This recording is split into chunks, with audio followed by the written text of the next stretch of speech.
Hi, my name is Amma Prempeh, and today I am live at Asnaba Kunedu Enterprise, Kente shop in Kumasi in the Ashanti region of Ghana.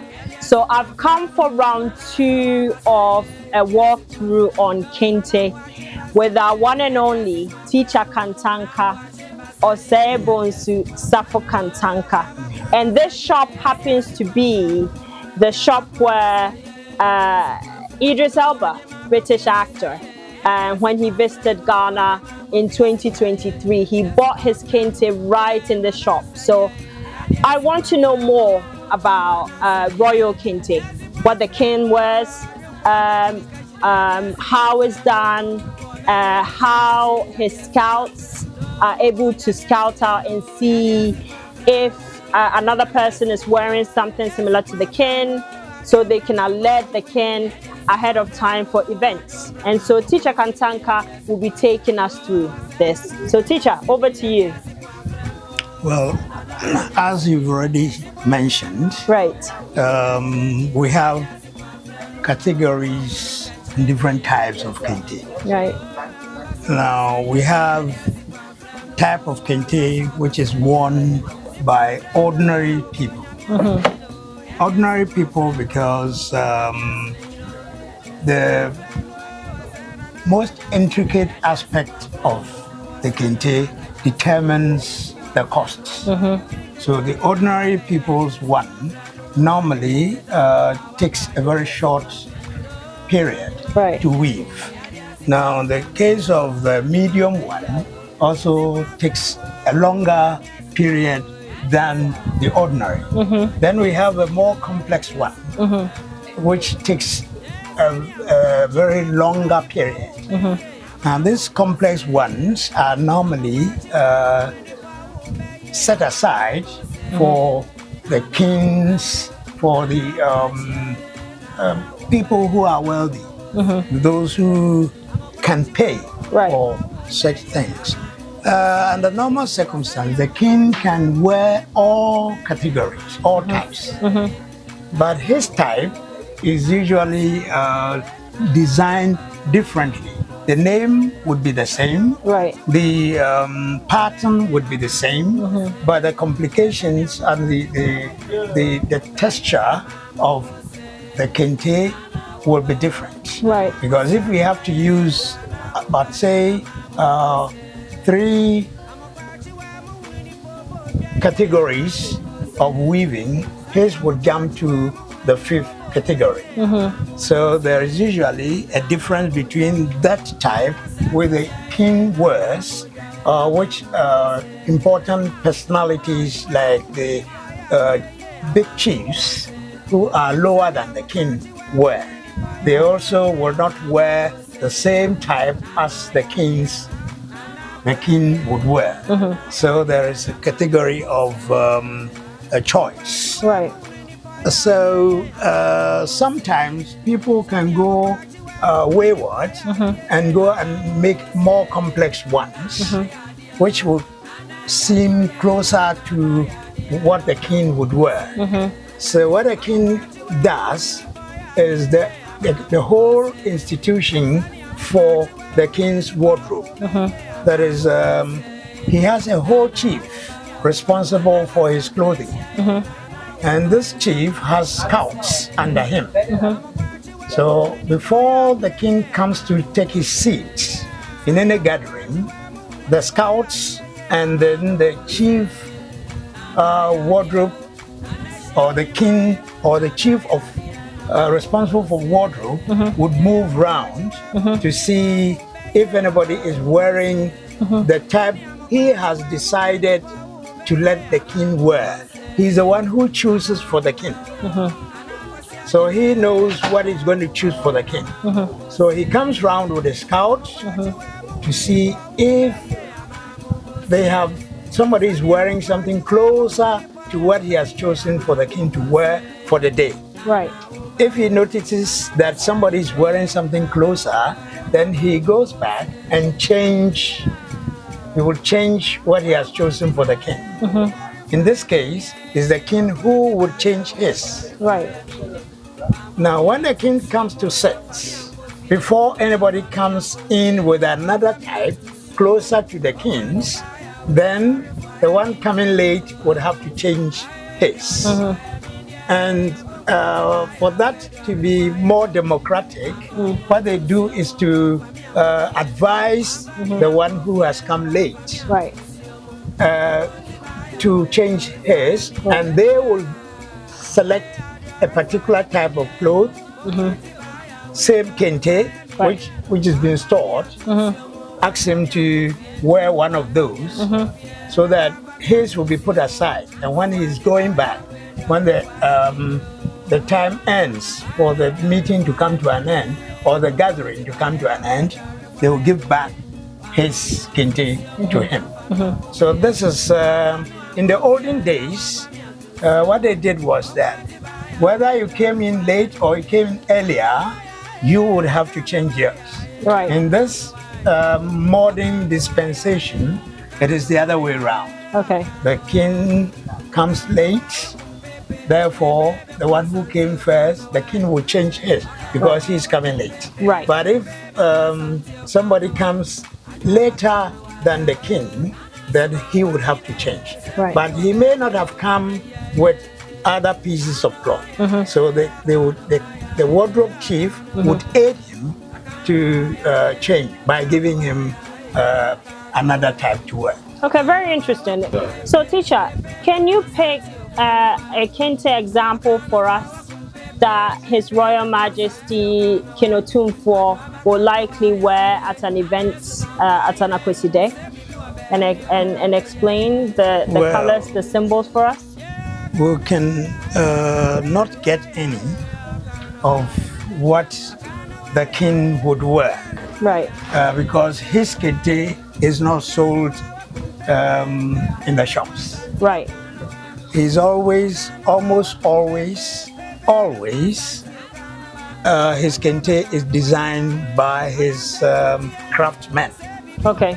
It is only when he has won that people would copy his. Right. But this is made for the public. This is made for the public. That is so to there's say that, not a single Kente that we you can. can have this one, Okay. which has the designs of the Ashanti colors. Okay. So more often than not, the king wears a type of cloth decorated with this yellow, green, and black Ashanti flag. So he almost always has a lot of kente with these colors. That is not to say that nobody can wear those ones. Right. People can wear. Okay. But his type cannot be found in the shops. In a regular shop. Yeah. Okay. He's got a special team, special house Yes, that that's it. does the kente. Okay. Now, whilst we're here, I see such lovely jewelry, chow chow, the local name for the sandals were worn, swords. Does that represent anything? Does that mean anything for the king, for the royal household? Yes, almost everything you see around is what the royal house or chiefs and kings wear.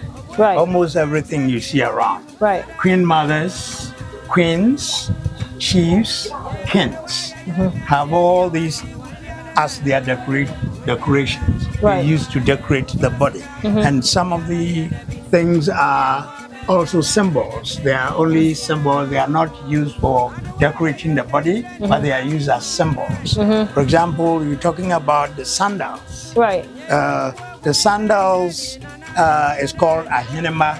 Ahinema, that means whoever wears it imitates chiefs. Right. Ohineba is the son or daughter of the king.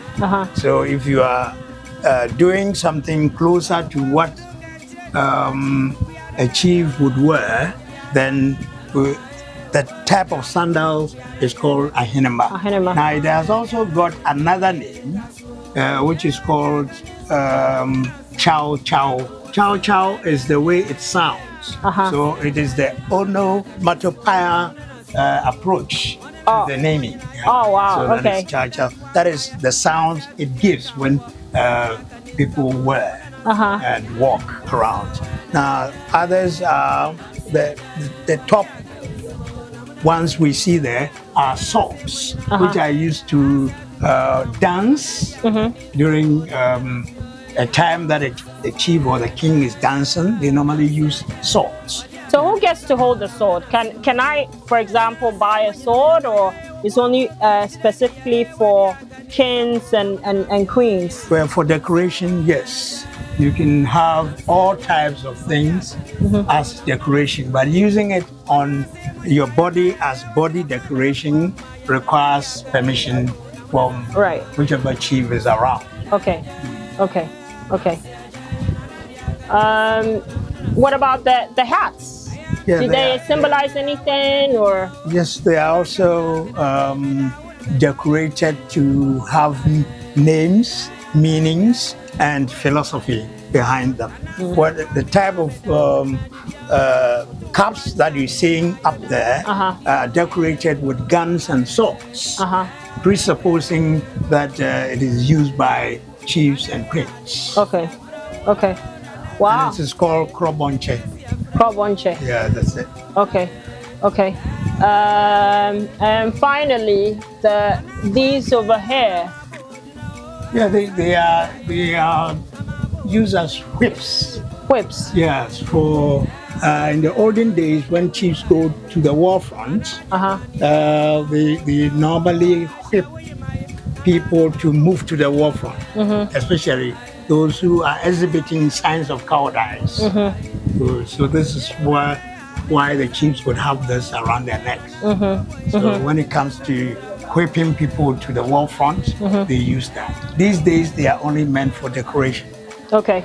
Finally, we are Shantis and we do love our gold. So I can see some lovely jewelry, rings, etc. Again, do they have any symbolism? Anything you can educate us on?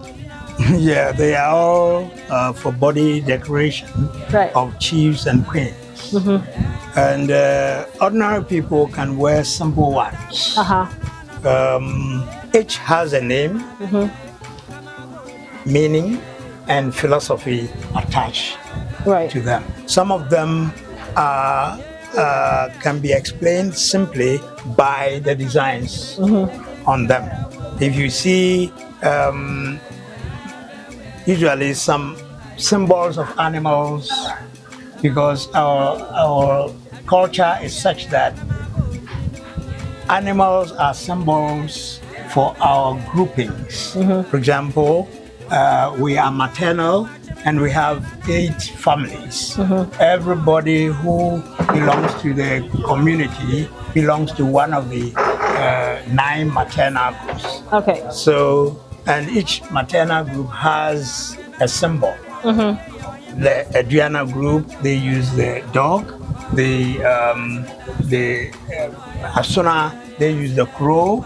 So you have all these things decorating, sitting on the rings. So if you want to prove to people that you belong to one of these groups, so wherever you go, you're wearing the right ring. Okay, right. So we've learned a lot today. We've learned more about Royal Kente, the jewelry, the headgear that goes with kings and queens. So hopefully you've learned a lot about Kente. I am concluding by saying that I'm also wearing a lovely Kente Fatia Patan Nkrumah, which was named after the late President Nkrumah's wife, as in Fatia befits Nkrumah. So if you come to Ghana, you must get your hands on Kente. Thank you for watching. I hope you've learned a lot. See you here soon. Thank you for now. Bye-bye.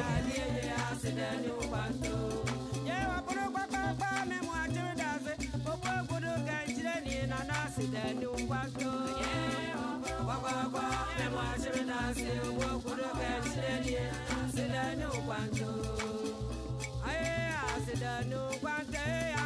beye nana sidani kwanto me mo ashira dase ono aya die ye asidani kwanto